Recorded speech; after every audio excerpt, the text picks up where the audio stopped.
You probably already own the cybersecurity tools that you need. That's not the issue. The issue is that nobody's using them, or certainly not using them correctly.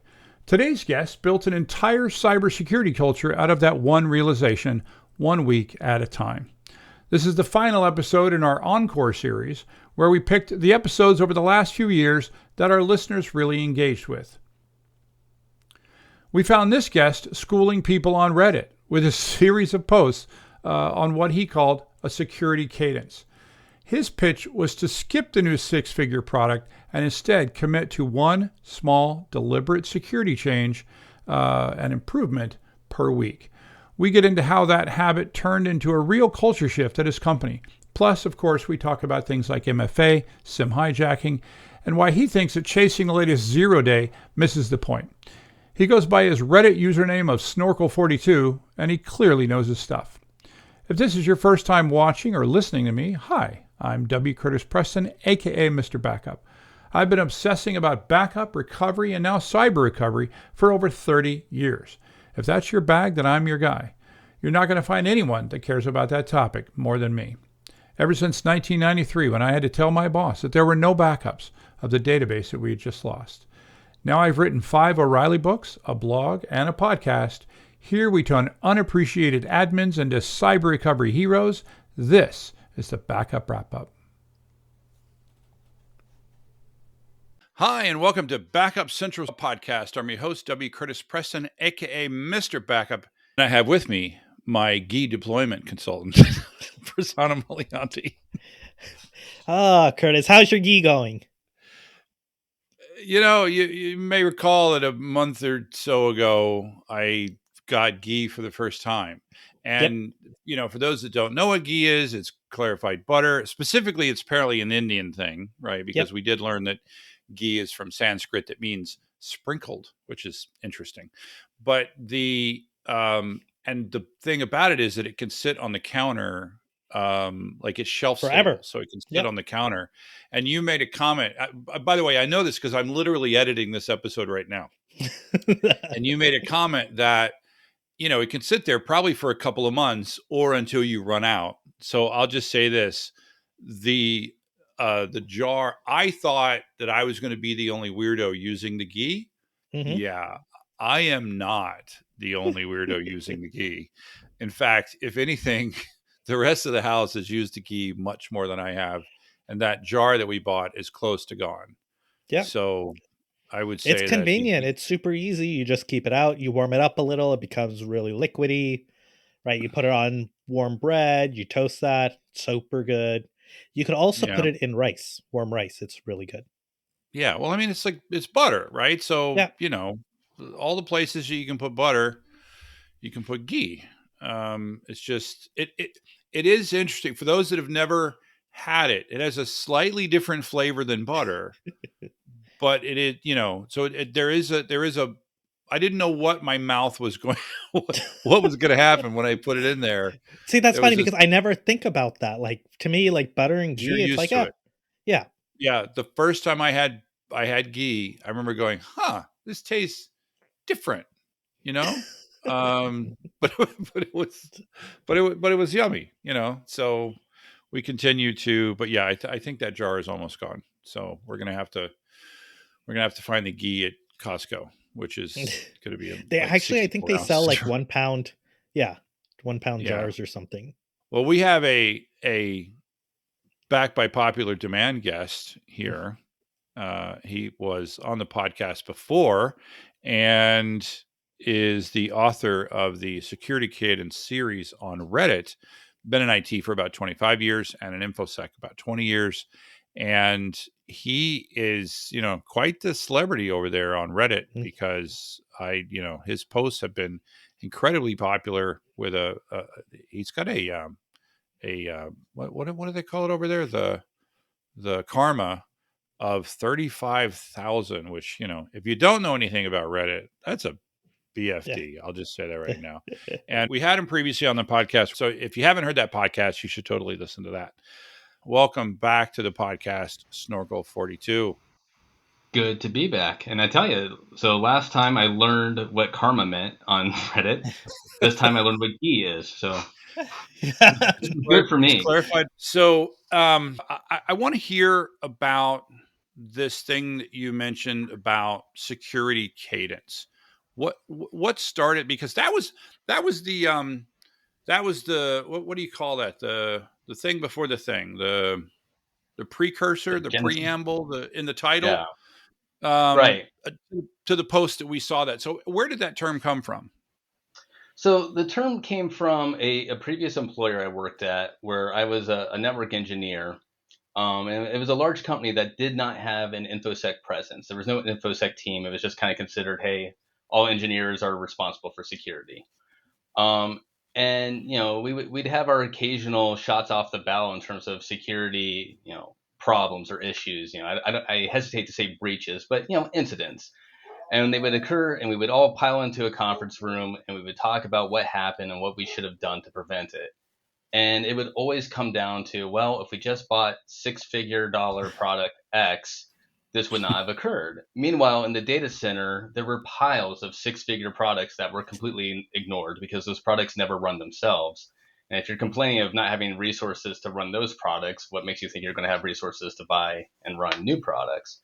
So I finally got fed up one day and just challenged the team to, you know what? We got plenty of tooling. That's not the issue. We just don't have, the oomph. We don't have the motivation to actually use it. So why don't we set ourselves a goal for 6 months? We're going to implement a security change every week. Could be a big change, could be a really minor change, but there's going to be something that we just move the ball forward. And also during that 6 months, we are going to just put the kibosh on talking to any vendors. So no products are allowed, no solutions are allowed that we don't already own.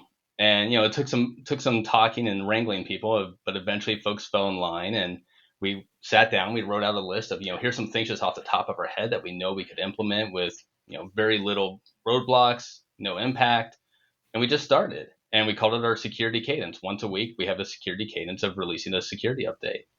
And it ended around 6 months in. Our CIO came to us and said, "Listen, what you guys are doing is fantastic, but please don't restrict yourself to only free solutions. Like we have money. If there's stuff you need to keep this ball moving, please ask." So it kind of turned the whole thing on its head of securing the company, but also we were no longer begging for resources. The executive leadership was begging us to start spending resources because they saw what we were doing and saw the value. So, could you talk a little bit? I'm sure at the very beginning, as you're starting this, right, with any new process or any new endeavor, it's a little difficult, right? Sort of getting into what does it mean and trying to figure things out. So, what were some of the challenges you guys went through, and how did you address that? Yeah, so I would say the biggest challenge with any sort of security change, especially in a large company, is just the unknown of, well, what will this break? Because quite often, especially in those early days, what you're changing are out of the box configurations. So there's this kind of mentality of, well, it's probably an out of box configuration for some reason, or we don't know what legacy. I mean, this company that I was working at the time was started in the 1930s. We don't know what kind of legacy applications are relying on this technology. So I would say the biggest thing was to just start easy. Take the really easy ones and get as much buy-in as you can. Sit down with the engineers and like, can anyone think of anything that would break by doing this? And you'll get some feedback of, yeah, but who cares? It's not going to fix anything. Like, okay, that's fine. Let's just do it anyways. And then start, slowly ramping it up and taking little bite-sized chunks. And if you look at the security cadence Reddit post, that's exactly how I've been approaching them. I've started off with just really easy things to do and things that I would not expect to break many enterprises. I try to make it very clear in those posts of, everyone's environment is different and be careful. But, I've called out certain items of this isn't going to break anything. Just do it. Please just Yeah, do it. I do remember in the trio of posts that you did that were around ransomware. You had a there was a phrase that came up a lot. It's escaping me at the moment, but it was like, turn this on and then customize as necessary, right? That you can't, that no one solution does. You can make a general rule, for example, and then you're going to find somebody that needs that thing turned on, the thing you just turned off. You're Sure. going to find somebody that needs that turned on, and then you can turn it on for them, right? And that's okay. Yeah, so one of the catchphrases or one of my guiding lights in InfoSec is to never let perfect get in the way of being good. And I call it Yep. out a lot. And part of the reason why I lean on it so heavily is it's often a voice of dissension that you get from folks when you're trying to talk them into things like, oh, well, that won't solve this one edge case, so let's not Mm. do it at all. Mm. And when it comes to security is all about layers, and it's all about catching the attacker. And yeah, this may not solve all of your problems, but it might be the alert that gets generated that tells you that they're there. And so it is definitely a strong demand I make of people of, if you can only do this for one system, great, it's better than none. Um, and yeah, so there's something to be said about going slow and implementing slowly, but there's also something to be said about implementing broad and then backing off where you need to. Mm. Yeah. Yeah, exactly.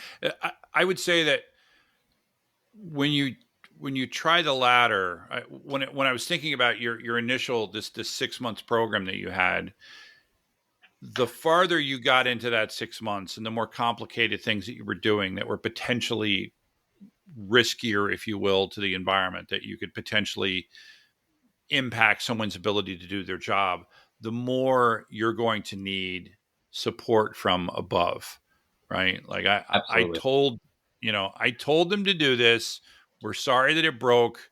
We'll, we turned it off for now. We didn't realize that by pushing this one button was going to make everyone in the company not be able to log in ever. We've turned it off until we figure that out, right? Don't go beat Snorkel up. Yeah.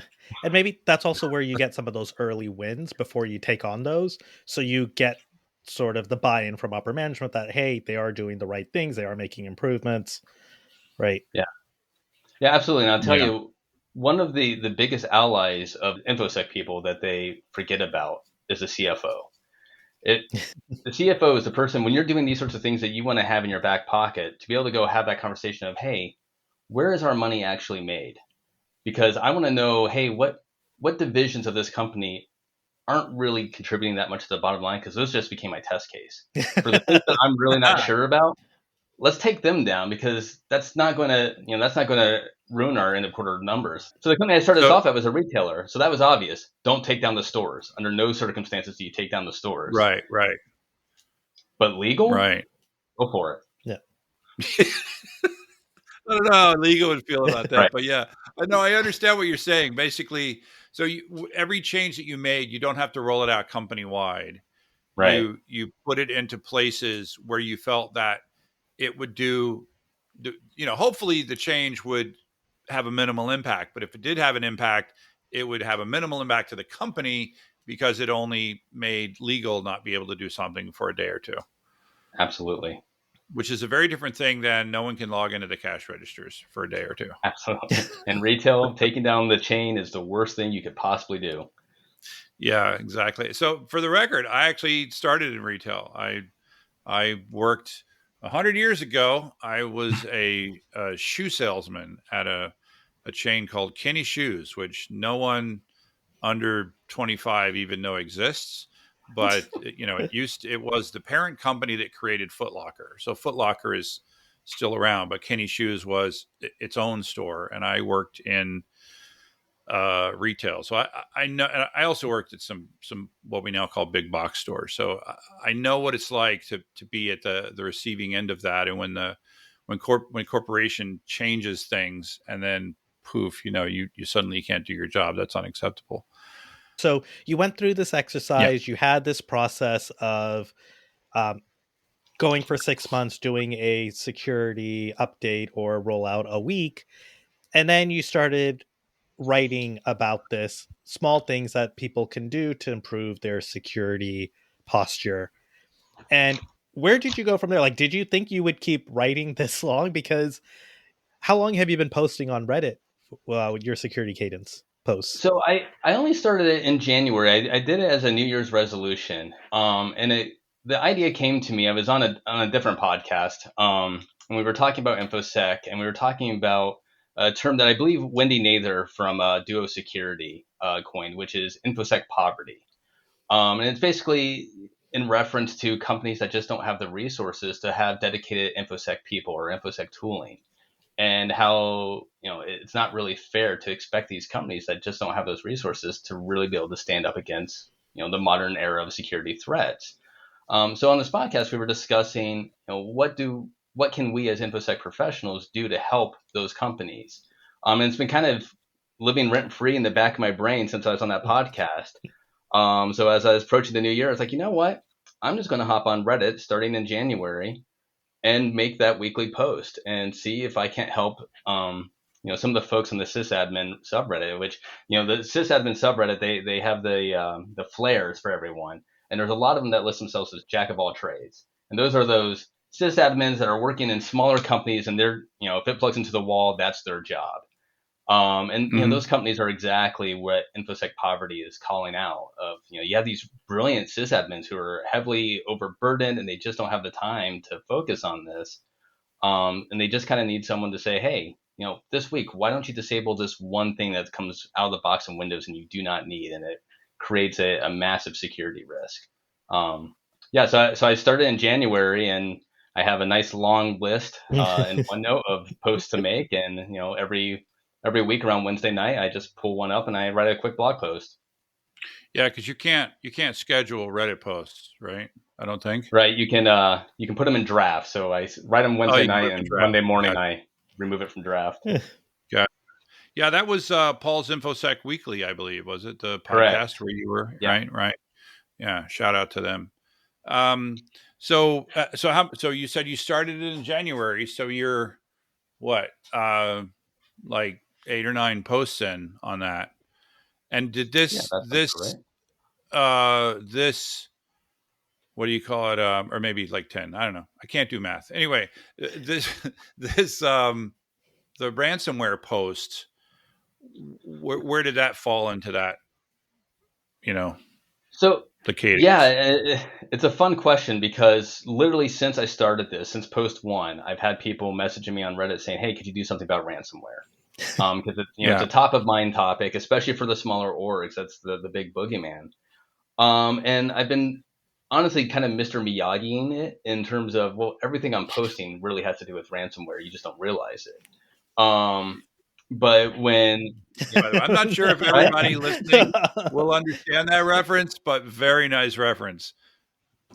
I like that. Yeah, so my expectation was I have a list of posts that eventually I was going to say, hey, if you've been messaging me about ransomware, go read these posts. This is what I was driving at.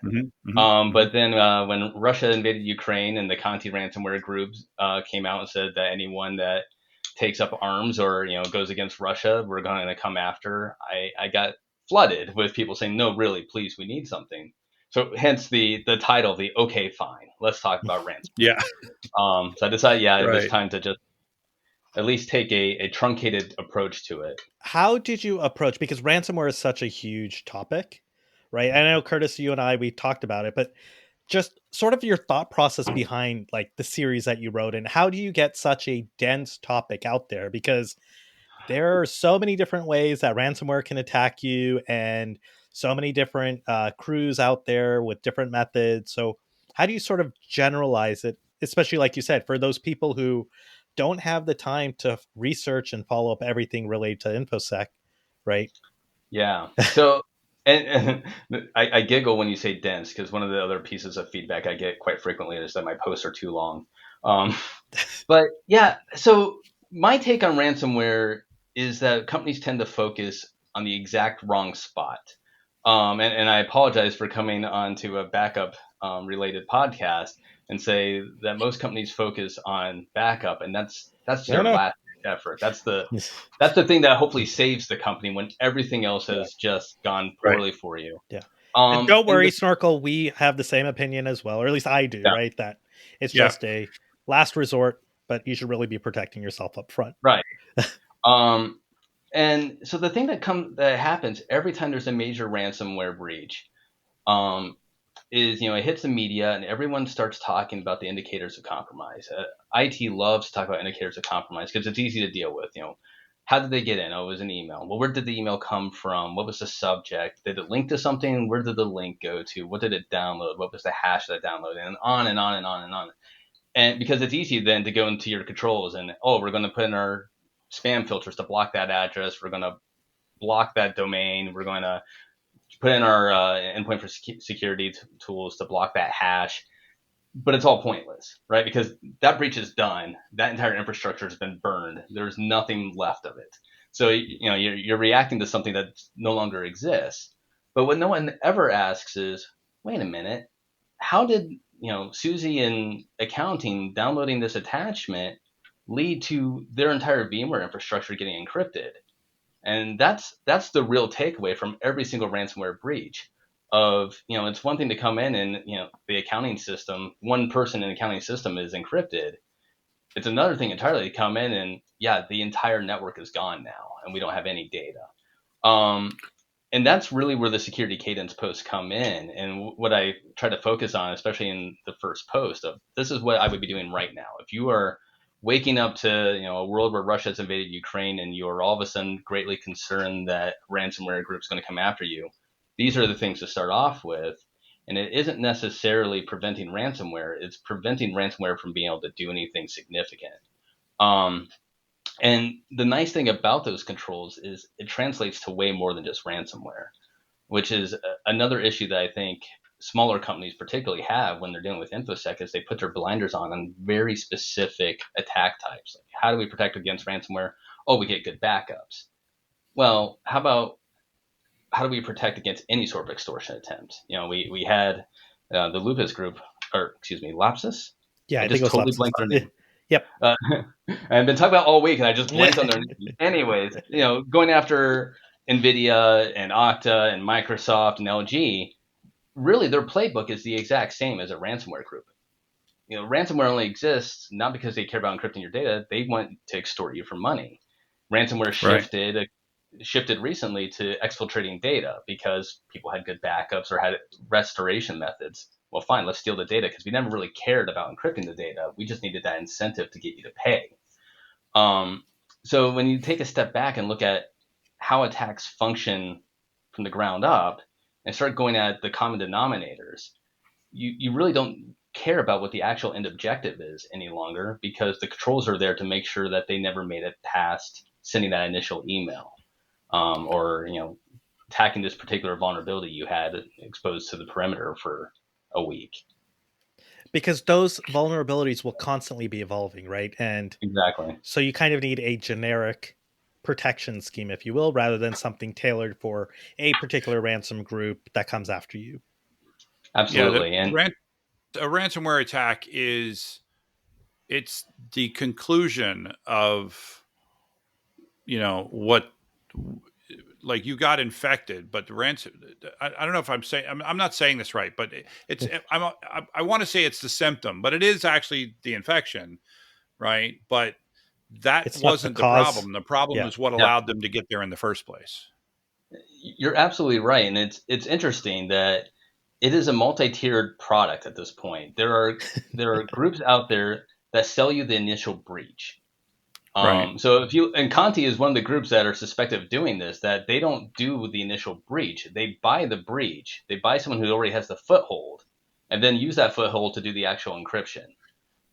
And so you have this entire life cycle of, third-party vendors that lead up to the final breach, right? Conti may be purchasing someone else's exploit kits, someone else's encryption kits. So you're exactly right that there's the initial breach that's really your first opportunity. And when you get to the point where things are encrypting, so many other things have been missed by that point that at least if you get to that point, you have a lot of great opportunities to prevent it from happening again, because you should have learned so much up to that point of, oh my gosh, they got the phishing email through, my end user was able to download this thing, they were able to click this link to this weird domain that was stood up yesterday. They were able to execute a program after they downloaded it off the internet. I mean, all these different controls that had to go poorly just to get to that point of encryption. Now, speaking of phishing, I did see something like it was just a couple days ago, and they were and again, I don't remember exactly where I saw it, but it was like it was saying that phishing had surpassed that it now become the number one method of attacking companies versus, I guess, a standard exploit. I guess would be number two, right? A standard sort of direct hacking attempt. That phishing had become the number one. I don't know if you. It sounds like you saw that as the number one. Yeah, actually, one of the things I really like with the security cadence post is when people get in and correct me or point out other things, because I'm certainly not an expert in all things. But in the first ransomware post I made, a person who works for a cyber insurance policyholder actually called me out and said, phishing is the number one for sure, but right close on its heels is the proxy shell exchange vulnerability, which is a vulnerability from last year, and impacting on-prem exchange deployments, and still plenty of unpatched boxes out there. But yeah, you get these massive blips, right? A log4j sort of thing that is a crazy large vulnerability that attackers jump on quickly, but the eternal one is always phishing. It's always social engineering. It's the quickest path to get past your perimeter. Yeah. And especially with some of these large spikes, you also have the long tails, right? In Right. terms of how long it takes to get every single system out there patched. And you'll always have systems out there which don't go patched for so long and still continues to be an attack vector, right? Right. And it's that InfoSec debt again of, a company that hired someone else to come stand up their IT infrastructure one time and it's been neglected ever since. There's no one patching those systems. They're running their Exchange 2003 deployment still. I mean, they're out there. Yeah. By the way, here's what I want to say. Who the hell is still running on-prem Exchange? That's all I want to say about that. And why aren't you using 365? That's all I'm saying. Microsoft, you're welcome. I'm just saying I don't. It's just there's just too big of a risk. You forgot to add one thing to that, Curtis. What's that? What's that? If you are using Microsoft 365, make sure to back it up. Yeah. Yes. Thank you. Because Microsoft isn't doing it for you. Yeah. It's a standard thing we have to mention here on the podcast. So a dropper is typically the initial thing that gets downloaded. So if you look through a normal, any sort of malware campaign, we'll keep it with ransomware, that I send an email as an attacker that's a phishing email, and the whole point is to try to trick someone into clicking a link and downloading a program. Or maybe it's attached. Maybe it's a Word document or something like that that's attached, but it's something small. And typically you're going to see it as a document macro. And the whole point of it is that's the simple, easy thing that's going to slip through, your various defenses because it's just a Word document. But you enable the macro, and the macro is what reaches out and downloads the current malware. And there's a few reasons for that. A big one is that malware could potentially be being generated on the fly, meaning that the definition that's behind that, the hash for it, or the detection mechanisms that more traditional antivirus is looking at, won't have those definitions because it was generated at the moment of download. With just minor changes, but just to throw off that hash. But then that's the thing that actually gets downloaded and executed, and causes you all your problems. And from there, it could be any number of things. So as we were saying, that there are people who would just sell you that footprint, right, or that foothold. Right. So that dropper could download just your C2, just something that's calling back saying, "Yep, I got something running on this computer," and that's it. Oh, it could literally. Oh, okay. So he could just literally sit there, wait for the second group that's going to purchase that, and then they download the malware that they want to download. Interesting. Right. So that's what you were referring to earlier. And so it looked like and again, this is common sense to you, but not necessarily to everybody.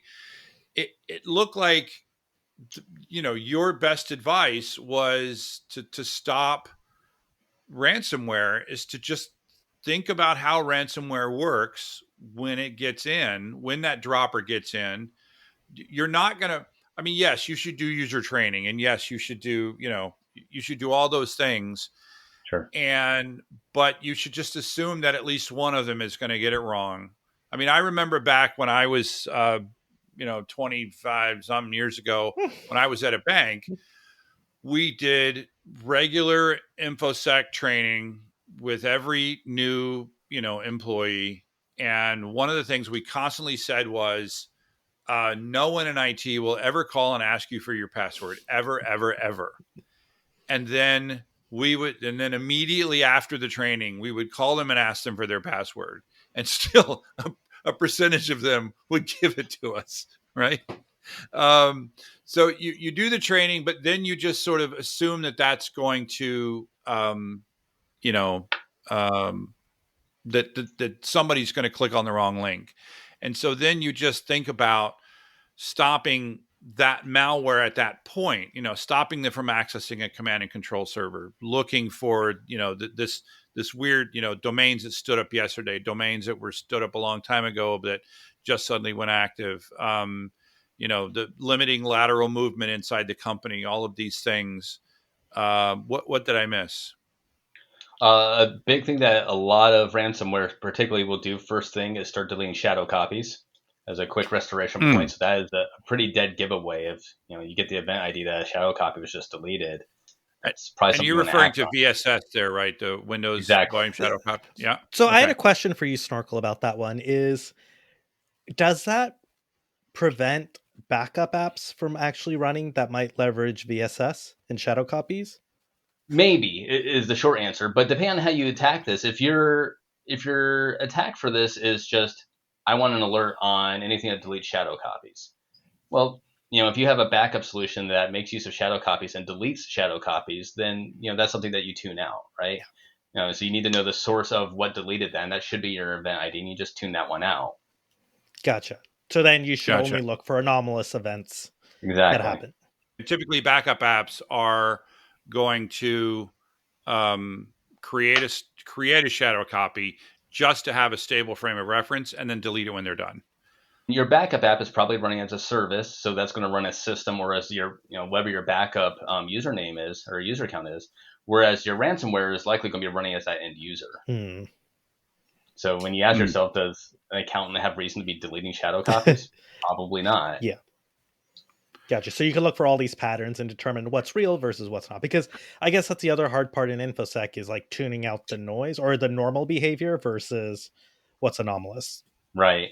And it all starts with really, really good logs. You need to have that logging information to know what's going on in your systems. But honestly, going back to the deleting of shadow copies, one of the other call-ups I made from a higher level is just looking at what you would expect an end user to run, especially from the command prompt, right?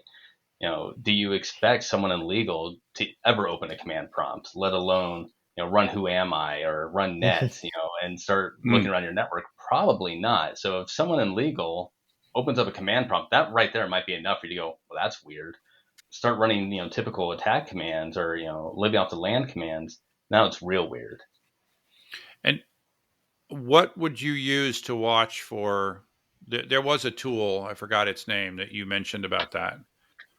So the tool I mentioned in one of my blog posts was Vaccine, which is vaccine with an R, which is a tool that just monitors for shadow copy deletion and just kills any process that does it.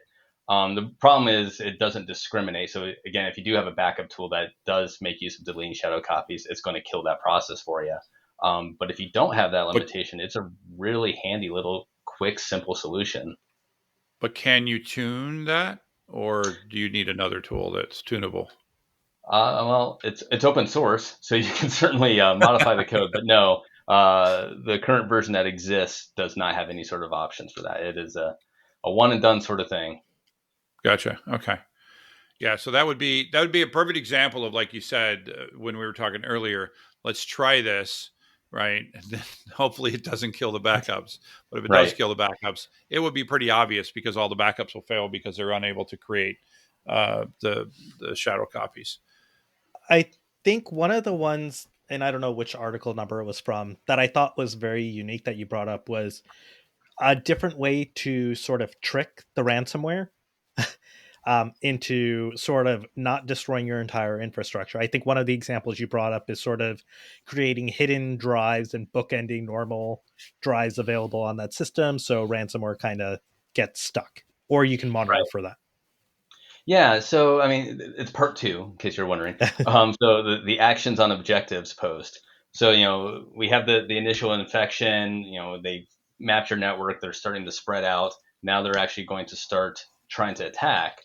At this point, one, you have to call out that in 2022, one hopes that your endpoint security software, whatever antivirus and malware you're running, sees process X is encrypting Word document Y. I'm going to kill it. If it doesn't, you really need to have a come to Jesus moment with your endpoint protection vendor at this point. But if you have something that's running that's actively doing that, at that point, I think one of the best controls you can possibly have is feeding it data that you don't care about and putting alerts on it. So, as you were saying, Prasanna, one of the things I do is I create deceptive file shares on my network. So just file servers that, on their own separate Windows box don't have any useful data on them. I actually just clone my actual production file names and structures and just put random data in them. But then I make drive mappings on my endpoints, hidden drive mappings that from the Windows GUI you can't see them, but from the command prompt you can. And I just bookend my valid drives. So you have a home drive at H, so put something before that and put something after that, and hopefully the ransomware will go after those first. And then I put just files on those servers that I monitor. If anything gets changed for them, no reason for anyone to ever touch these servers. No reason for anyone to ever touch these files. Right. So if anything gets modified, then it sets off alerts, and I know something weird is going on. And hopefully it buys you enough time to to remote in at 3 a.m. and shut down whatever's going on. And yeah, the other thing I offered up in that was what I coined as a ransomware tar pit of an actual service that's just running or monitoring that server. And if it starts seeing files getting modified, it starts generating more. So, hey, the ransomware hit my fake file share. It encrypted file one. Well, here's 4 more files for you. And it'll just keep going and just keep going. And, it may not be foolproof, but it might just, depending on how the ransomware is written, it might just put in a loop that it will never escape from. Yeah, I mean, the concept of honeypots is not new, but I like this sort of modifying it to, the world of ransomware. I agree with everything you said about stopping it in the first place. What about detecting data exfiltration? What do you think companies can do there? Yeah, so it's definitely a trickier process, mainly from a tooling standpoint. At this point, you're probably going to have to open up the wallet. But there's just the basic security controls of content filtering and making sure that your end users don't have a path out to the internet for mass file transfers. So for most enterprises, you probably don't need more than HTTP and HTTPS from your workstations.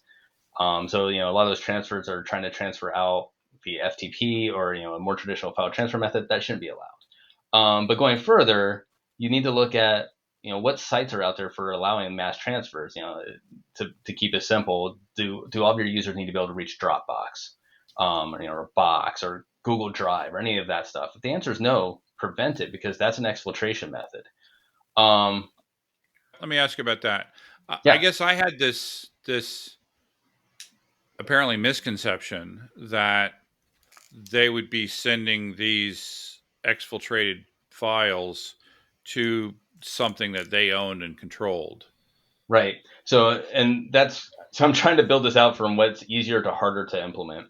Okay. Going to that point, yes. So when you get to the point of we're going to just transfer to something we own, and honestly, at that point, you're probably hitting up AWS or Azure or something like that, and that's where it gets really messy. Unfortunately, in the cloud world we live in, you can't exactly block Azure, right?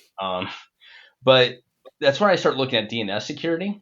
And one of my absolute favorite controls is just blocking newly registered domains or domains that have been parked for years that have all of a sudden gone live. Because a lot of the attack infrastructure, and this is honestly a great way of also stopping the initial drop or download, because there's a good chance that that's going to go somewhere that was just newly stood up.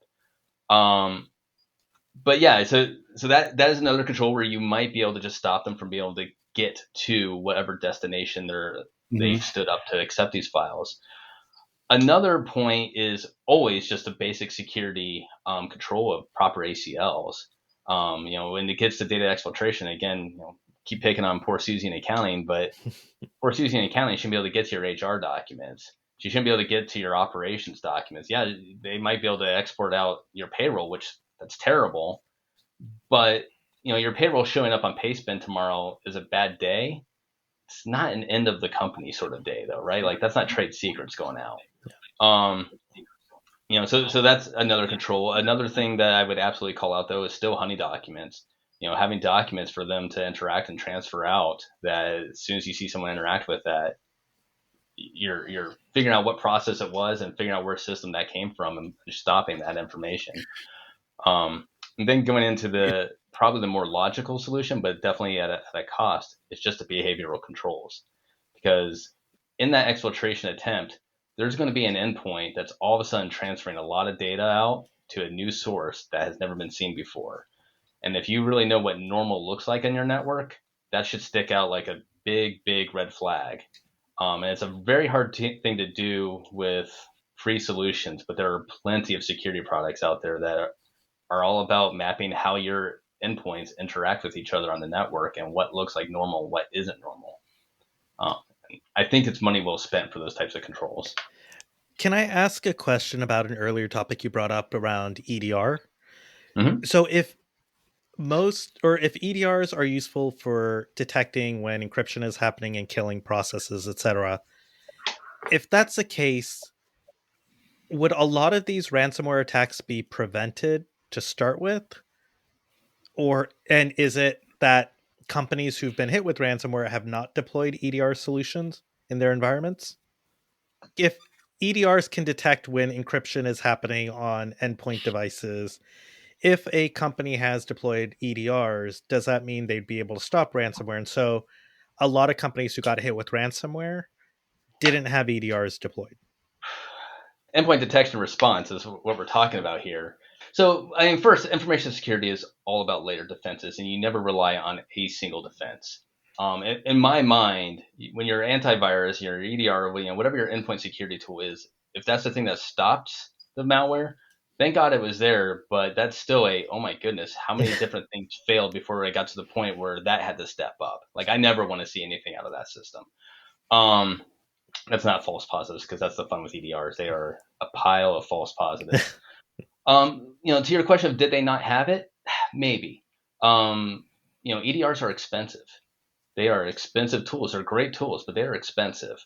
And like so many other expensive security tools, they're rarely set it and forget it tools. They are tools that require a lot of tuning and a lot of defining of what's right, within your enterprise.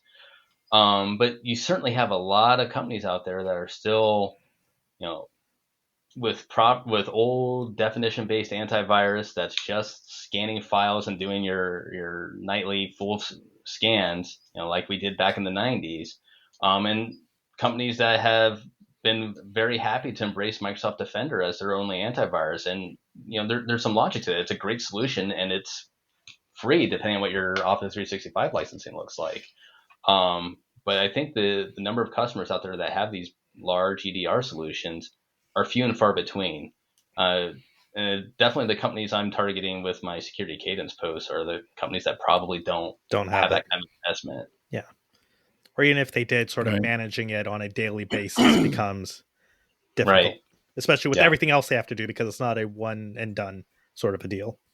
Right. And, honestly, if you think about it as the evolution of antivirus, antivirus was a one and done for the most part. You deployed Symantec back in the day, the next finish, and you never touched it again, right? Yeah. EDRs aren't that. EDRs are constant tuning and definitions and breaking things in your environment and having to tune them back out. And I think that's also another call that I know of a number of companies have thrown their EDRs out because, it just broke everything. That product was terrible. It wasn't. You just needed the resources to handle it properly. Yeah. I want to sort of round out things here. There's some things that we haven't talked about that were obvious ones that were mentioned in your first post that, you talked about, your password security, you talked about MFA. These are things that just everybody should be doing. My personal opinion at this point, if you're not doing MFA on anything that matters, you're not doing your job. And that's my opinion for what it's worth. But MFA stops so many things. Yeah, you're waiting for me to disagree. I wasn't going to. But I have a question for you, though. So I don't know if we're going to talk about it now or later, but I've read recently with a lot of the Lapsus attacks as well as other gangs, right? There is a notion of SIM swapping attacks, right? Which sort of hurt some of the MFA approaches taken. So Prasanna, don't let perfect get in the way of being good. I was gonna say that. That goes right to that, right? Yeah, just because it won't fix everything doesn't mean you shouldn't do it, right? But no, your point is there is no silver bullet, right? And a good backup person would never say don't do InfoSec, and a good InfoSec person would never say do backup or not do backup. But I think that MFA is just so. And by the way, I finally ate my own dog food maybe about 2 years ago, where I just realized that there were a lot of vendors that I personally interacted with, banks and things, that offered MFA as an option. And I finally said, look, I know it's going to make it harder for me to access my bank account and my PayPal. And, there's only there's only like 20 accounts that I felt had that level of information that I needed MFA on. And then I became like this MFA Nazi, where I was like, I'm mad at them if they don't offer MFA. I remember what happened when you traded in your phone and you lost access to your MFA.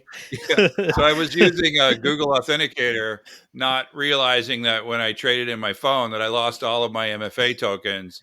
And so I switched actually to Authy so that I don't have that problem. But and now I'm actually looking at a password manager. I think it's 1Password that manages both your passwords and your MFA stuff. That sounds nice. I'm already a big password manager fan. I just didn't, I currently have to use 2 solutions, but yeah.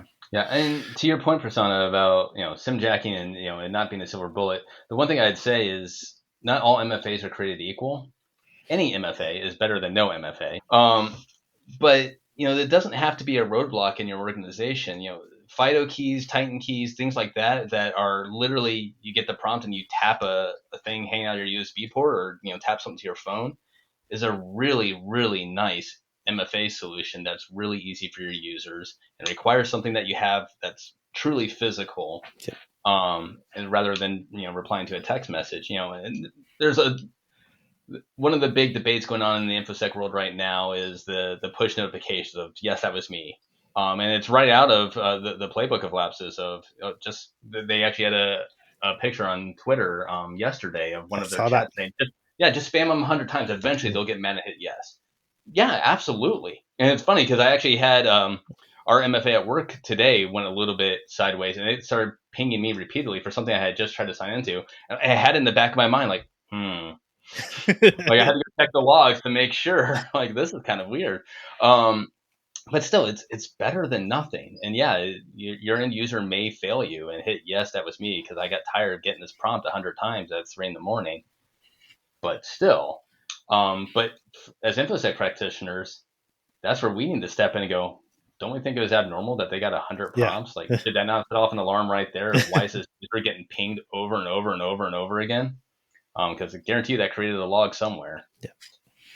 All right. Well, the summary statement of your blog series or your post series, whatever we want to call this. And by the way, your posts are long. After you making the comment, I went, and while you were talking, I copy and pasted the 3 posts into a Google Docs.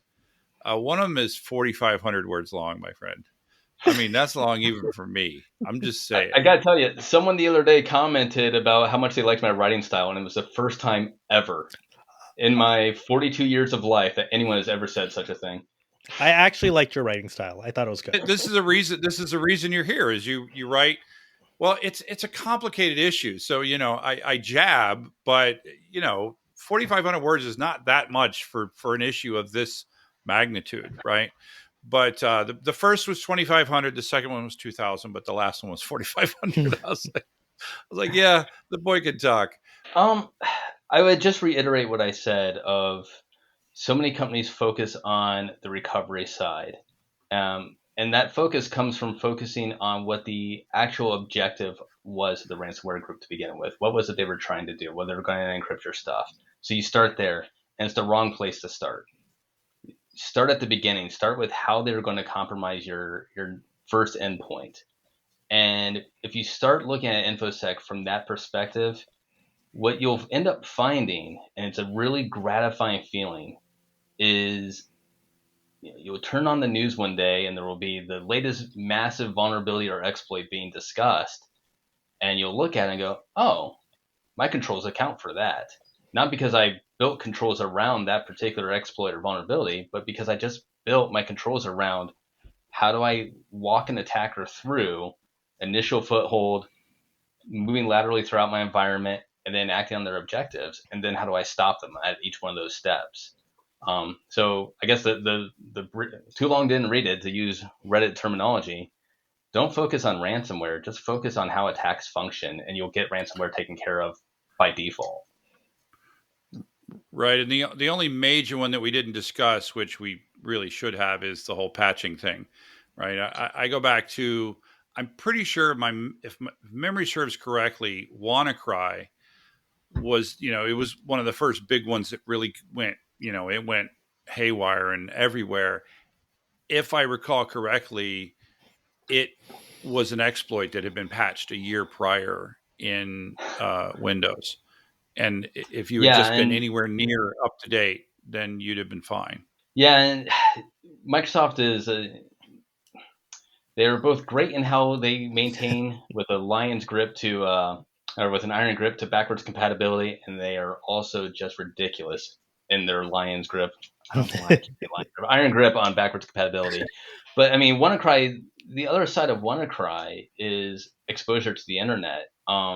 Which, and this kind of goes back to the proxy shell thing. WannaCry went gangbusters because of all the companies that had Samba, SMB, exposed to the internet. Which, again, is you take a step back and go, good God, why? But then you go jump on something like Shodan and you look like, oh yeah, there's tons. There's tons of vCenters exposed to the internet, and you go, good God, why? And again, it just kind of comes down to, well, I had this one sysadmin who was overworked and doing what they could, and we had this use case, and he stood it up, but he wasn't InfoSec focused. He didn't know what he was doing, and in that regards, and didn't see the problem with it. So yeah, I mean, to your point of patching, absolutely.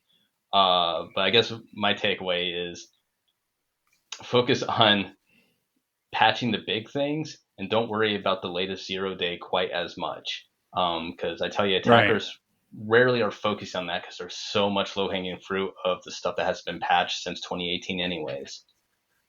Yeah, you mentioned SMB. My other big one is RDP, right? Yeah. RDP to the internet is just, I just want to slap you. Well, listen, we could talk all day.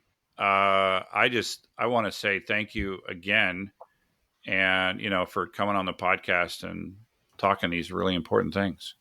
No, it's a pleasure to be here. I have to say, when I got your message, like, wait, is that Mr. Backup?